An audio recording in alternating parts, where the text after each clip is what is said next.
Heather McLean, founder and CEO of Dillon Green. And today I have with me another neighbor in Arlington, Virginia, Julia Hamm from SEPA, CEO of SEPA. Thanks for joining me, Julia. Thanks so much for having me. Looking forward to it. So you've had such an incredible track record from founding Solar Power International, which we all love and miss dearly, to leading the Smart Electric Power Alliance, SEPA, as the CEO and president for nearly 17 years, to being the chair of the board of directors of CELI, the Clean Energy Leadership Institute, which we all think so highly of. Can you tell us a bit more about yourself? Yeah, sure. So yeah, you've hit the highlights. But, a lot of people ask me, how did I get to where I am? And, I would have to say it wasn't really intentional. It wasn't by design. When I went off to college, actually, story I often tell, I remember when I was in high school, I remember very explicitly sitting in my favorite chair in my parents' living room, going through the book of majors, which was literally like this thick. Yeah. And just like going through and just circling anything that even looked remotely interesting to me. Yeah. But I had no idea what I wanted to do. And I actually entered college as a natural resources major. And where I went at Cornell, I don't know if it's this way at other universities, but essentially, there's sort of science classes when you go in as a freshman, there's science classes for science majors and then science classes for non-science majors. Right. And natural resources was a science major. And so I very quickly, after just one semester, realized I should not be in a major that's a science major. Not my strong suit. Yeah. So I very quickly, in my second semester of school, switched to business management and marketing. Okay. And that was an immediate fit. It was clear. Yeah. That was what it was meant to do. But I tell that story because I think it actually sort of shows that even though I didn't know it, I sort of always had this inclination for the environment and, sort of issues in that realm, even though I couldn't articulate it at that point in my life, but I was sort of drawn to that as a major, even though it didn't turn out to be the right fit.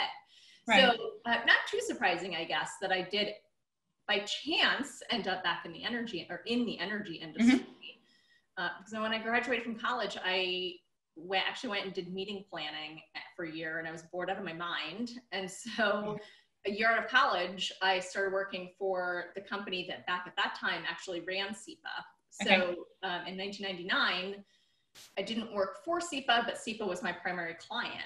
And so I actually have been involved deeply with SEPA for more than 20 years. And then was there at the consulting company for a few years, left and did just a short stint at ICF International, which I loved, phenomenal company. Yep. But the SEPA board came and said, hey, we want to make a change. Would you be willing to come be our first actual employee at SEPA? So I did that in January of 2004. And it was really like starting over. Like the organization had been around for more than a decade, but we were wiping the slate clean and starting fresh. So for me, it was very much like being an entrepreneur and starting a brand new venture. Yeah.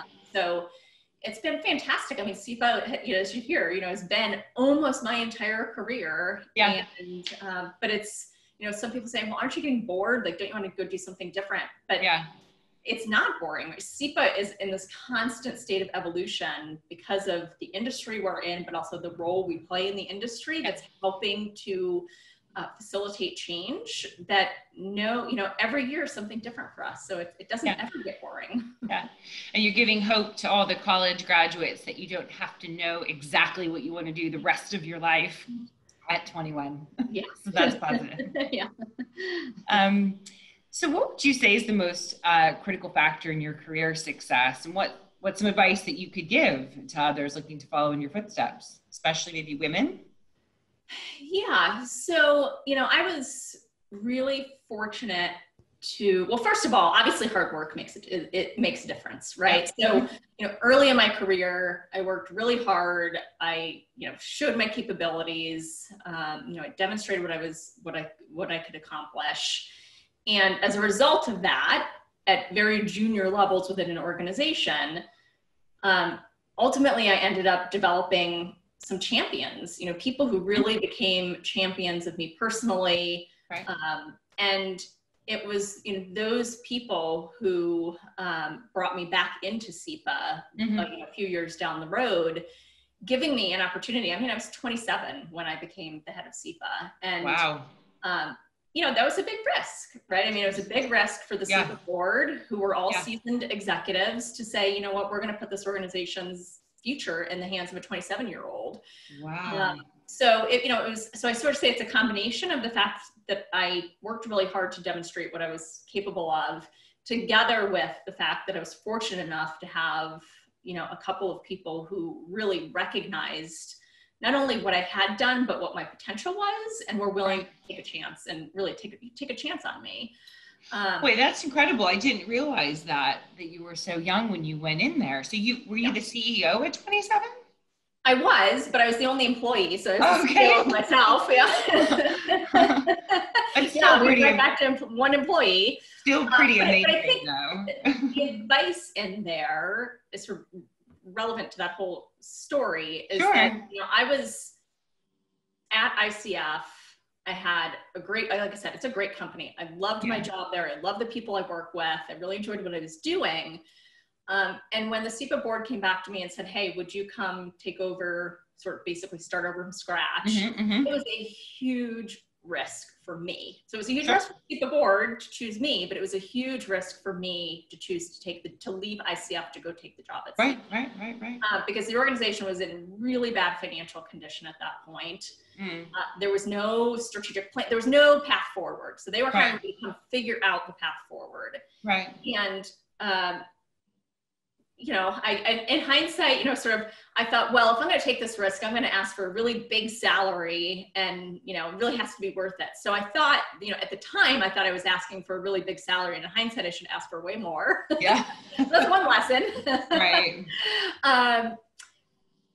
So I think the fact that I took that risk really paid off. Yeah. And I took it early enough in my life where, you know, I didn't have a family to support at that point in time. And so, you know, it was a risk, but if it didn't work out, I could have pretty easily found something else. I think for me, I think the advice to people is you got to be willing to take risks in order to really make big career moves. Yeah. And what do you love most about your job?